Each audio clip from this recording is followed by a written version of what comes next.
In this guide, I'm going to show you how you could pair your Roku TV remote without a pairing button to your Roku device. Before we do get into this guide, make sure to like the video and subscribe to the channel with all notifications on. It really does help the channel and lets us know that you want more content like this. We'd greatly appreciate it. And if at any point throughout this guide you did have any questions, just ask them down in the comment section below and we could help you out further. I'm going to be doing my best to reply to every single comment down there.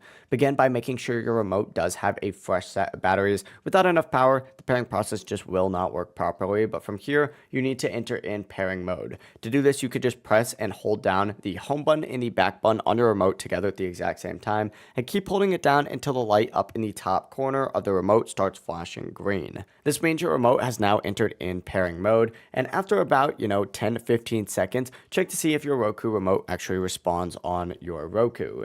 If it doesn't connect, flip the remote over, remove the batteries for about 15 to 30 seconds, and then put the batteries back in and repeat the pairing steps by holding the home and back buttons again. And if it's still not pairing, go ahead and unplug your Roku device from power for about 15 to 30 seconds. Plug it back in, wait for the home screen, and try pairing again. Finally, if it's still not working, just make sure there's no obstructions between your remote and your Roku device. A clear line of sight does help prevent signal issues, but that is it. That is how you can pair a Roku remote without a pairing button. If this guide did help you out, make sure to like the video and subscribe to the channel with all notifications on. It really does help the channel and lets us know that you want more content like this. We'd greatly appreciate it. And if at any point throughout this guide you did have any questions, just ask them down in the comment section below and we can help you out further. Have a great rest of your day though. Peace.